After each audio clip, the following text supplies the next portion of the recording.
भी यार लायक आखिर तोहफो मेरी जिंदगी उम्र तो माम दया जान की केड़ा मनना हूँ अज मोबाइल समझाना है सारा कुछ तो सिस्टम ही है हूँ रब ना ले जाए हूँ फिर मेटा ही नाल सारे संगियां ते बेलियां की खिदमत विच मेरा रियाज मलिक ना खलूस बरा सलाम साढ़े नाल अदब दी दुनिया नाल जुड़े ते पहाड़ी गोजरी अदब नाल ताल्लुक रखने वाले शबीर भट्ट मौजूद हैं जड़े ज़िला पुंछ ने तहसील मंडी ने गिरां अड़ाई ने रहने वाले तो मज़ीद जानकारी वास्ते आओ अज उन्होंने नाल मुलाकात करने कि उन्होंने ज़िंदगी विच ये शौक किस तरह पैदा होया कि उन्हें शेर व शायरी की पसंद किया इन्होंने गल्लां बातां भी सुन सो इन्होंने शेर व अदब भी सुन सो तो मेरी गुजारिश हो सारे की कि साढ़े चैनल की सब्सक्राइब भी करो शेयर भी करो तो आखिर भी ज़रूर इस वीडियो ने हवाले नाल इस काम ने हवाले नाल असां गी दस्यो तो आओ इस मुलाकात कराने साड़ी शबीर भट्ट नाल जी शबीर जी खैर मकदम है साढ़े चैनल जी अस्सलाम वालेकुम रियाज साहब शबीर साहब किस तरह साड़ा आगाज़ होया क्योंकि तुस अज साढ़े नाल मौजूद हो तो शेर व शायरी करनी या फिर अदब ने नाल जुड़ना किस तरह तुसें ये शौक पैदा होया तो किस तरह तुस इस अदबी दुनिया भी जरा तुसें कदम रखिया लाइफ ने बारे विच कोई ज़्यादा दास्तान छेड़ा तो शायद इतना बड़ी लंबी दास्तान है बाकी मैं तुसें शायर विच एक दसना वा कि शेर व शायरी ना जब तक तलक है कि मैं बचपन थी शायरी ना मेरा शौक सा सन 1994 विच मैं शेर व शायरी शुरू कर ली थी क्योंकि बचपन में एक तो असानी वालदा मोहतरमा जी सी वो इंतकाल पा गई सी ठीक है और गरीबी जी सी तो वो आदतियों वध के हुई सी ठीक है नहीं इस जिस वक्त मैं दूसरी क्लास में पढ़ना सा जी 10 या 11 साल मेरी उम्र सी और मैं अपने वाल साहब के नाल हिमाचल मजदूरी वास्ते चले गया जी जिस वक्त उसे मेट होने से जोड़े कुछ तो माशाअल्लाह आज भी मौजूद हैं उसके बाद खैर मैं खुद भी मेटी की थी 17 साल लेकिन उस वक्त ना कुछ दौर जरा सा वो और साहब उससे वाले भी जिस मैं हिमाचल गया उतना मैं थोड़ा छोटा बच्चे ना जहन होना है लेकिन शेर व शायरी उस कड़ी में शेर बनाए मोल देख के उस वक्त ने जोड़े शेर से हालांकि मैं लिखना भी नहीं सा जानना अच्छा हाँ वो कुछ शेर में तो संगी 2-4 सुनावा सर जी ज़रूर ज़रूर ज़रूर आज मेरे यार तेन शेर में सुनावा नी सुन ले शबीर दहाल के हुण रब ना ले जाए के हुण रब ना ले जाए हुण फिर मेटा ही नाल हुण रब ना ले जाए हुण फिर मेटा ही नाल वो पहले सानू कर दे सिखाण मेटा नाल है बड़ा आराम इथे फरीब च बर्फ सटान उत्थे जाके पैसे कमान तरन अगे मेट ले जान लेके रोड़ा विच खड़ान कहंदे आगे जंगली खान 8-5 तक रात रवान लियाओ लकड़ी रोटी पकान मत तुसी भुखे कमनू जान होंदे इस तरह कुछ हाल हुण रब ना ही ले जाए हुण फिर मेटा ही नाल हुण रब ना ले जाए 11 साल की उम्र विच में इस तरह ज़बानी भी जोड़ना था उस कड़ी भी गाना था तो उस बाद जरा साड़ा यो सफ़र किस तरह चलना रहा तो फिर तुसां अग्गें केड़े मौजू पर जरा सा वो कलम चाहिए फिर इसकी तुसां क्योंकि सोशल मीडिया पर भी तुसी इसी अपलोड करने हो लोगों ने देखा भी उसी तक के कुछ मतलब अगला सफ़र तो साड़ा किस तरह ना रहा जी अल्हम्दुलिल्लाह लिखना रहा मैं शेर व शायरी करना रहा इस तरह नहीं मैं ये जरा लिखिया तुसां शेर व शायरी लिखी हुई है ज़ुबान केड़ी ज़ुबान भी लिखी जी मैं पहाड़ी इस तरह मेरी मादरी ज़बान जी वो तो कश्मीरी है तो रखना मैं पहाड़ी लिखना गोजरी भी मैं लिखी अच्छा ये जो कलाम जरा लिखा हुआ है एक कलाम तुसां मौजूद रखा हुआ है या किसी कागज़ा भी या किताबी शक्ल भी या फिर कि इसी तरह तुसां की ज़ुबानी याद है नहीं ज़बानी आज अल्लाह ना करम है आज मैं लिखना वा अच्छा तो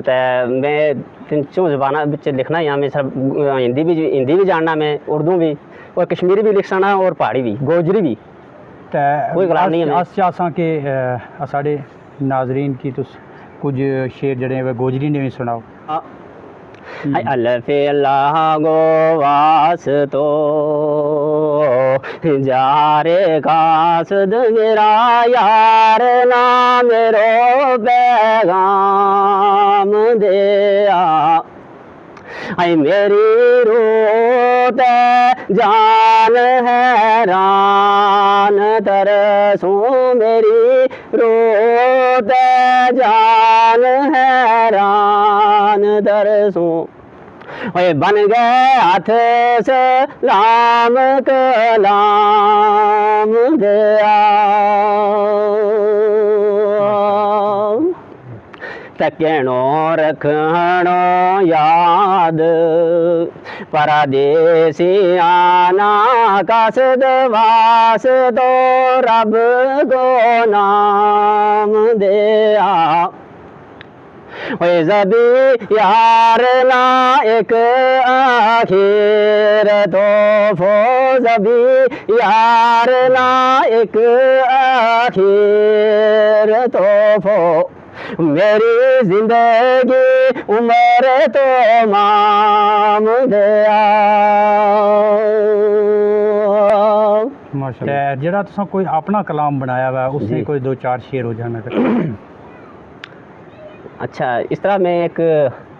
हूँ पिछली बार में हिमाचली सा अच्छा फिर मैं एक गज़ल लिखी हुई है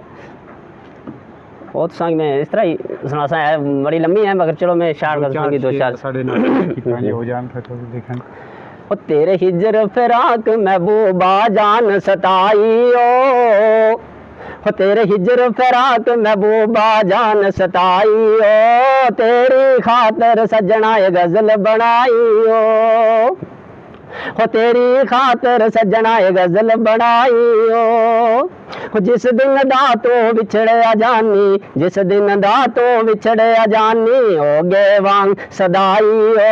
तेरी खातर सजना ये गजल बनाई ओ गजल बनाई ओ। इसके अलावा तुसी अगर समाज भी देखो इस वक्त समाज में बड़ी सारी खराबियां हैं क्योंकि तुसी एक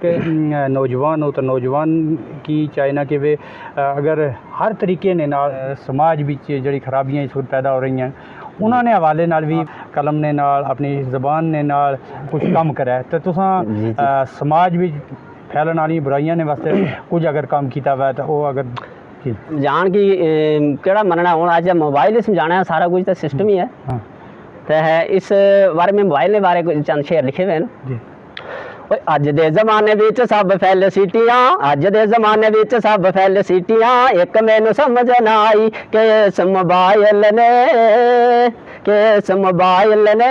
कीती सज्जनों तबाही कि इस मोबाइल ने कीती सज्जनों तबाही दिलवर मुख भी खांदा वे नाई दाग मेरा किस तोना सजन दा दर छोड़ मुहम्मद ते किस दर जावे खलोना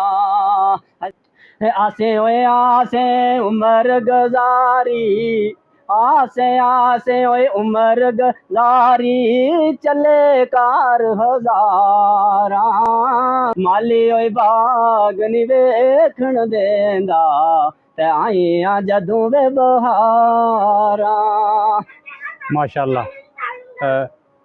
पहाड़ी ते गोजरी जुबान विच बेहतरीन इन्होंने अपने सफ़र ना भी हवाला दिता तो सारा कुछ दसिया साडा असल में ये मकसद है कि साढ़े जितने भी देई इलाकों में रहने वाले जितने भी शायर हैं जेह्ड़े अदब नाल कम करने उन्होंने अज तोड़ी कोई स्टेज नहीं लब्भा उन्होंने कदे कोई प्लेटफार्म नहीं लब्भा कि वे अपना कलाम पेश कर सकन तो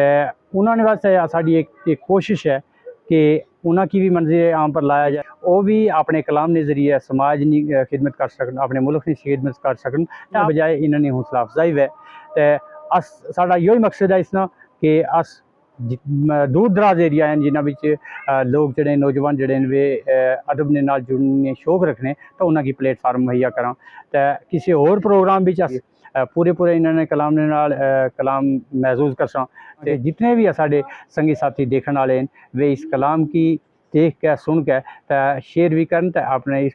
अपनी राय ना इजहार जरूर करन कि इस प्रोग्राम की चलाने वास्ते असा की मजीद के कुछ करने की ज़रूरत है। बहुत बहुत शुक्रिया।